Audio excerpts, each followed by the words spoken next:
Today's MMA Tea Company fight preview is with Ethan Goss. Ethan is going to be fighting Matt Gaffney at 247 Fighting Championships Brawl in the Berg 6 on May 22nd. That's going to be the 1 p.m. show. Ethan, is this the first time that you fought in the middle of the day? Yeah, I think so. First time I fought this early. I guess there's just two first back to back. Last time's first time without a crowd. This time is first early in the day, but I feel like it ain't gonna be too bad because it's right around the time, a little bit before the time where I usually start training. You know what I mean? By the time I fight, the show starts at 1. I'm expecting to probably go out at 3, depending on how long things go. I'm expecting to go out 3:30. You know what I mean? So,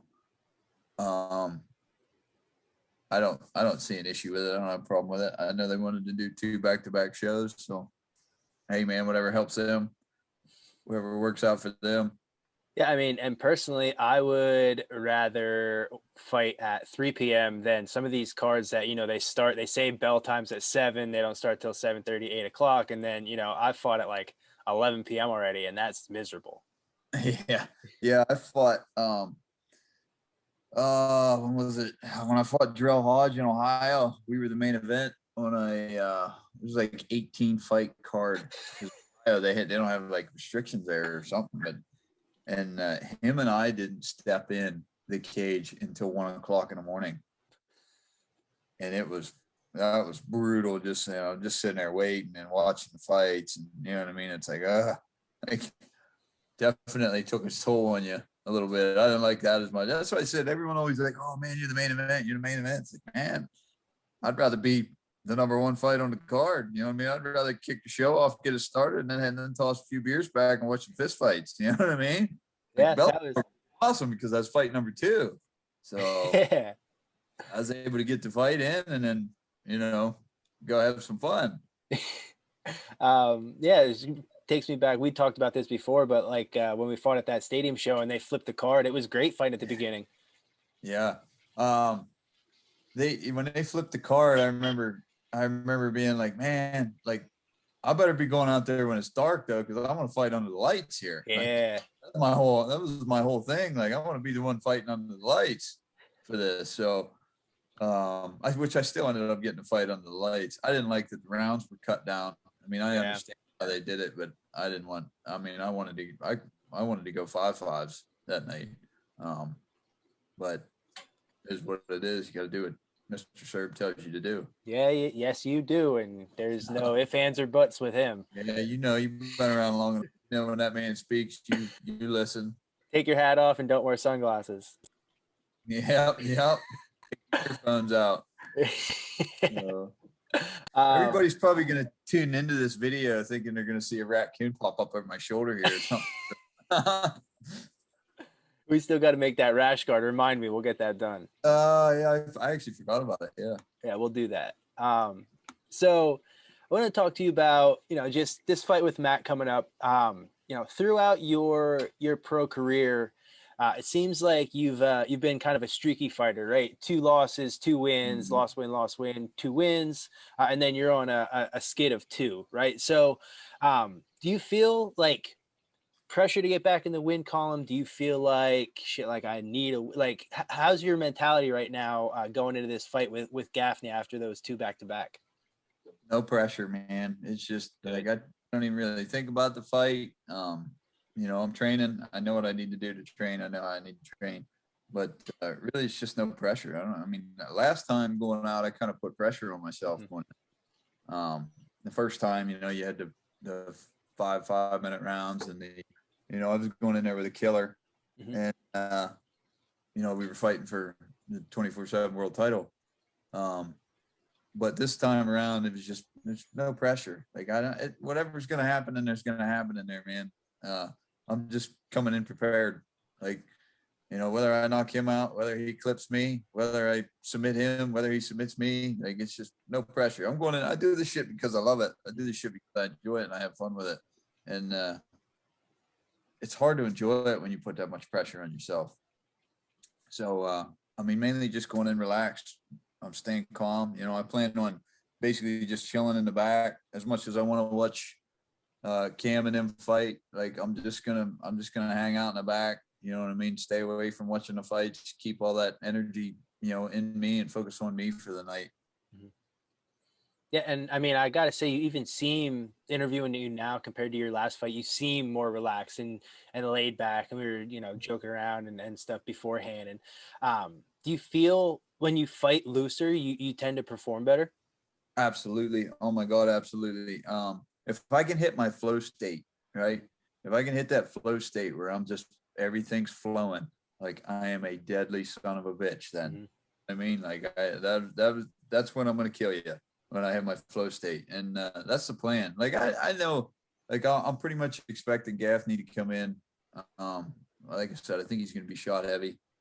Um, I think he's gonna push forward, especially in the first round. So I'm expecting this. So let's get my movement down, get everything on key where I can get my timing and get my feeling and get my range. You know what I mean? I expect him to come forward into me. Um, but then I expect the tide to change, and I expect to see, we're going to see a little bit more panic shots from him. We're going to see a little bit, more sense of urgency from him Hmm. to try to get the fight to the ground. And that's fine. We get to the ground, man. Let's go to the ground. I mean, I'm the same belt rank as he is in jiu-jitsu, and I hold myself pretty high in my head. Like I feel like I'm pretty high in the grappling area. And So it's, he's got that style, that come forward and shoot heavy style that, you start defending one or two of them, or you pop back up, right? Use the cage yeah. to get up, and then, pop a knee or two in there on those exchanges. Those shots start to come a little slower. They start to come from a little farther away, and then that's that desperation that you're looking for to really Yep. capitalize. And here's the thing, man. I see it every day of the week Hmm. with Cam. I mean, it is every day of the week. The kid's like a pit bull trying to attack your legs. So it's something I've been used to for the last 3 years now. So, but I don't. It's nothing I've never seen. Hmm. Um, Nothing I've never felt. That's for sure. Um, Yeah, I just plan on out and enjoying myself while I'm in there. and it doesn't seem like for you at 45 size, like bigger guys is really an issue because you're a pretty big guy for 45 yourself, right? So when you're getting to that weight, it seems like you feel pretty strong and pretty confident in just your overall strength and you're in the cage coming down. Yeah, I can honestly say at 145 pounds, I've never felt anybody outpower me. Hmm. I've never felt anybody. I mean, I felt some strong dudes in there, like Morales, who's bounced around between 35 and 45. He was a strong cat, man. He was a strong dude. But and after the fight was over, he come up to me and said he couldn't believe how strong I was. So we were kind of pretty equal in that spot. But I mean, I'm fairly solid. I mean, there's guys bigger than me, some bigger than me at 45, but I'm pretty, I'm fairly tall. I walk around, usually between 70 and 75. Originally on this card, I was going to fight at 45 um, against Tobias Taylor. We were signed and everything. And then a couple weeks after we signed, he had an injury. I don't know the details on it, but he pulled out from an injury because he wasn't able to train. And they ended up finding Gaffney. I don't even know how many weeks out we were. And I was like, you know what? Let's do 50. Hmm. Let's just do 50. I was contemplating bouncing up to 50, 55. Um, I did 50 the night I fought Brendan Tyler, Hmm. and I felt better than I've ever felt. And I put on one of the best performances I've ever put on, with a knockout of the year candidate that night. So I to me, it's like, you know what? I don't feel like killing myself cutting weight. I can make 45 easy. I have no issues making it. Never missed. So it's like, why not? Why not just bump up to 50? But like I said, I thought about going to 55, but I'm going to the Mat Factory on Sundays, and I've been training with Kama Worthy. Hmm. I just trained with him last Sunday out there. He was a pretty big. He was a 45er one time, but he's a pretty decent sized 55er. And I'm like, man, that boy's strong. Like I definitely need to put on a little wee bit. I need to put on some muscle if I want to hang out at the 155 pound division, against the top tier guys. So Yeah, I mean, some of those guys are coming down from 80, 85, Yeah. 90. Like they're big boys. Yeah. I mean, look at Poirier, for example. That guy used to be a 45 pounder Yeah. and he's huge at 55. Like he Yeah, can't even and hits like a fathom truck. him making 45.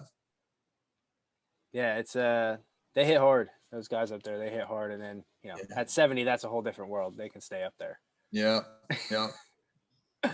I mean, Um, I would love, there's times where it was like, man, I would love to just be like a 255-pound heavyweight. You know what I mean? Don't got to worry about cutting weight. You know what I mean? Just just show up and fight. You don't got to worry about none of that crap. Like, that would be awesome. But me walking around fighting at 185, you know what I mean? There's some 85ers that are cutting like, nah, I better hit the juice if I want to fight it that way. hey, Diaz says everybody's on it. Yeah. Yeah. No, Uh, and when you're at that level, I definitely, I kind of agree with that. I'm sure there's the majority of the guys that are on it. Um, look at Dillashaw, for example. He got caught with it, and Garbrandt basically was like, "Yeah, you ain't telling us anything we don't already know. You just want to try showing everybody else how to do it." Like he almost told on his whole team there. He had to word that right, but yeah, yeah, and he had to then backtrack on what he said to be like, "Oh no, I didn't yeah, mean that." Um, yeah, it is what it is. Um, yeah, and now, when you fight Gaffney in about what's that, 9 days out now, um, you know, something for you, something that you I think always pride yourself on is just your gas tank. So are we going to get to see, you just in a different level of cardio shape in this fight? You think you're going to be able to weather that initial storm you're talking about, where he's going to be coming out and blitzing and then start to take over the fight? oh yeah. I mean, I've absolutely feel 190% confident in my cardio and conditioning. Like I said, when you do this for as long as like people like you and I've done it, you almost get accustomed to, you know what I mean? That even when you and I are out of shape, we can probably still do a 5 minute round. Speaking for myself, I know I can do a couple 5 minute rounds and still be all right. But it's just we're immune to it. We're used to it. Um, but I mean, I've been doing Shark Tanks every week, and the first one was tough. Hmm. Shark Tanks are meant to be tough, and the last two, or the last couple we did, you know what I mean. I'm right on the money. The coaches said your wind's right where it needs to be. Like everything's perfect. You know what I mean. Yeah, you get obviously you're gonna get tired. You're throwing punches, but uh, I kind of like what Gregor Gillespie said. This weekend. If I'm tired, I can only imagine what that guy's feeling. Right. So, and I kind of really took to that when he said that. I was like, yeah, you know what? Like, if I'm tired, I know you're tired. Like, so you're really tired if I'm tired. Yeah, and But it's something too, because people always watch the fights and they're like, oh, so and so looks tired or he looks gassed, but there's a difference between being able to operate still at a high level when you're tired, and then being someone who's at complete exhaustion, right, where you can't even pick your hands up, because you're going to eventually get tired as the rounds go on, right? That's just the way that it is when you're performing at a high level. But being able to keep a high output while your body is slowly getting tired, right, over time, I think that's what separates people. Is you can, between rounds, bring your heart rate down, you can recover, and then you can go out and still yeah, push the pace higher than your opponent can, because you're yeah, tired, that's right? You feel it, but you're not exhausted. yep, that's what makes guys like Max Holloway, like what he did in his last fight. Like, that's just unreal to go out there for 5 minute rounds and just each round pick the pace up. You know Mhm. what I mean? Throwing 700 and some significant strikes. Like, come on, dude, that's unheard of. And like, and just the volume he's putting together and the power he's putting on them, it's like, man, that's unreal. But like I said, I like the way Gregor thinks a lot. And Gregor kind of hits home with me because I was up in Long Island a few years back and I stayed up there for a week with a friend of mine that was a national runner up from Penn State, Dan Valmont. And I got to train with Gregor and I got to personally physically feel that man's, presence and what he provides. and he is just, and I've told everybody from day one that I met him, like, man, he is a monster, and he will literally just train wreck you and go nonstop. And now the whole world's seen what I seen a few years ago. You know what I mean? The whole world's seen what he can do, and it's like, and just the way he thinks about stuff is I really like and really enjoy, and it really kind of hits home to me. Like his water to a rock thought. You know, you might stuff my shot. It might take me 10 times, but on the 11th shot, I'll get you. You know, I'm like water to a rock. Eventually, I'm gonna wear you out. So, and it's an awesome mindset to have, and that's just kind of my thought, my mindset, my thought process going into it in the fight with the cardio and conditioning wise. Like, eventually, you're gonna get tired, and I'm gonna be tired, but I'm not gonna be as tired as you are. So. Yeah, and I think that's, that's what I think separates a lot of fights, right? People get caught because they're Yep. tired. People get clipped because they're tired. Submissions happen when people get tired. So it's something that not a lot of people talk about, but it's still Yep. also the only thing that we can control, right? You can control one thing going into the fight, and that's your cardio. Yep. That's what Tony Ferguson says. The only thing you can control in a fight, your pace. That's it. Yeah. We're excited to see you, bring a high pace into this fight. Been a little while since we saw you fight, and just, kind of excited to watch you get back to work. Before I let you go, I wanted to give you a chance. Shout out to people that have been helping you out. I know you said, Caden, Cam, a couple other people have been helping you wrestling, but anybody else who's been in the gym, been helping you out? Yeah. Obviously, the coaches, Ray and Darren, phenomenal coaching staff there. And we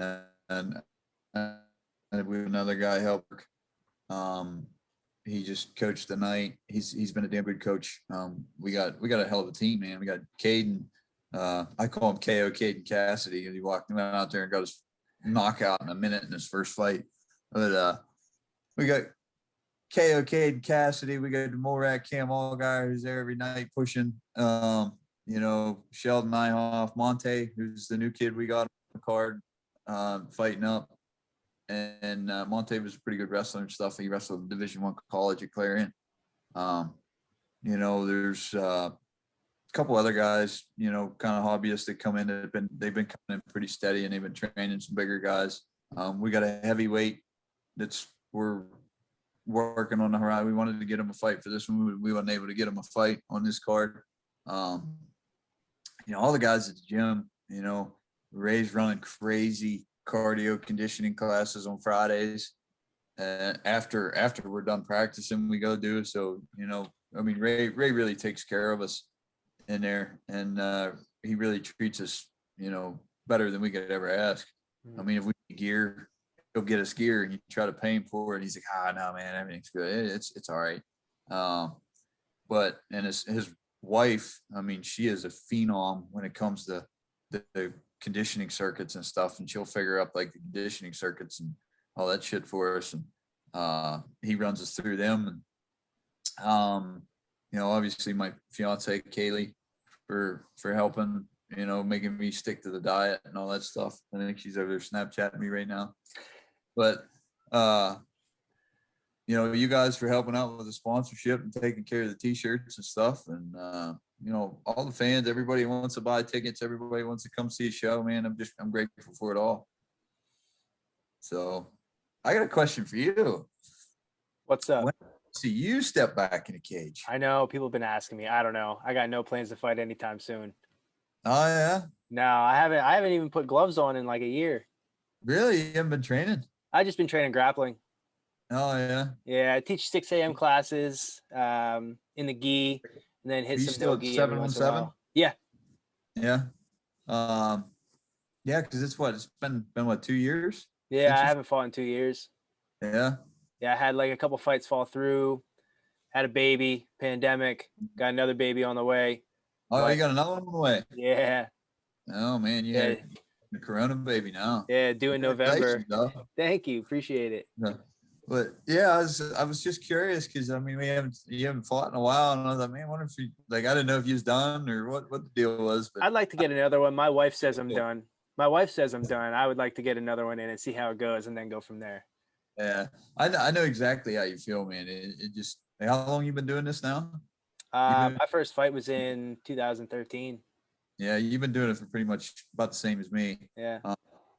But that continuous grind, day in, day out for that long a time, man, it wears you down. And you hit them points where you you don't feel like you want to go. You don't feel, you're like, man, I want to break. I want to break. And that's what you see a lot. You see a lot of guys take a break and just, they never come back.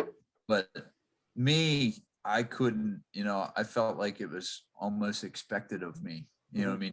Keep going. Like me in my head, I'm like, man, I'm in this deep. Like, I gotta go. Like you're I don't even want to say maybe 2 years ago or something. I felt that way, or maybe right before the Bellator fight or something. I was kind of feeling that way. Like, man, I've been putting a lot of time in. Like it's starting to really drain you, and it does. It takes a lot out of you to work a full-time job and then focus on training for a camp. You got to put a lot of shit in the back burner, and you got to lose a lot of family time and all that stuff. But I've always been able to find motivation one way or another for it. Yeah, as I'm interviewing more and more people, I'm like, man, I want to fight again. Yeah, I know. It's crazy how you get that itch. Like I know. when I got injured and I was out for a little while, I was like, man, like I was just getting itchy. Like, man, I want to go. Like I want to go. So, and that's I've always said, like, when I retire, like I'm going to retire on my terms. I want to retire and do it how I do everything. And I want to be okay with it. I want to be, at peace with it. And, but I always thought, like, man, after, a year or so of being retired, I'm gonna feel when I got the itch. I'm like, yeah, man, I want to punch somebody. Yeah, we'll see. I'll let you know before I let anybody else know. I'll text you before my All wife. right. Yeah. Well, hey, if you want me to talk to her, man, maybe I'll pitch some lines. You know what I mean? You and I can link up. We get some training, right? Make sure he cleans the diapers when he gets home. I'll make a deal with you for him. Yeah, Hate me though, because I'll be up in Racetown next weekend. I got a biking event. I've been racing bikes and been on my bike a lot this year. oh yeah, riding the trails up there. Yeah, we'll be up there for Dirt Fest, so that'll be fun. You ever run into any rattlesnakes while you're up there? Don't want to talk about it. Aren't you a snake? No, I've seen a couple, but not on that trail system. Yeah. No, I know. I had a buddy that rode out there a lot. And he would always run into him, see him out there. I actually just encountered, like, I've kind of went out and like looked for them. You know what I mean? Because I like snakes don't bother me. Ever since I was a kid, I'd see a snake running in the weeds. I'd go in the weeds and grab it. But I never really got to catch a live rattlesnake until last summer. I finally got my hands on my first one, and there was this old they were like panicking because it was at his place where he was doing this work, and I reached down, grabbed a hold of it, and he's like, "No, don't grab it." I said, "I got to be able to say I can touch a real rattlesnake. Like, come on." You know what I mean? So I reached down, grabbed this thing, and drug it around. But it was real timid. I mean, it didn't even try to bite me or anything. So, yeah, more power to you. I'm gonna stay away from them. All right, Ethan, it's been a pleasure. I'm gonna let you go. Get back to your eggs or salad or whatever you're gonna eat, even though you don't got to get to 150. We'll see you fight in May 22nd. That'll be the 1 o'clock show. Brawl in the Berg 6 against Matt Gaffney. Ethan, pleasure as always. Good luck, brother.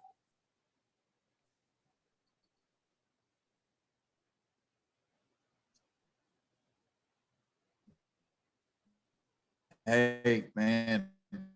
Thank you for having me. It's an honor to doing a pay-per-view buy. I don't know what the link is exactly. Once I find out, I'll share it on Facebook. But tune in next week. Say you're coming to watch me. I'm planning on going out and having fun. Man, I plan on doing a damn thing. Let's have some fun. So awesome. Looking forward to it. I'll see you on the other side. Yeah. All right. Thank you. Awesome, dude. Thank you. Thanks. Appreciate it. Sweet. I'll see you soon, Ethan. Appreciate it. All right. Talk to you later, buddy. Later, brother. Later.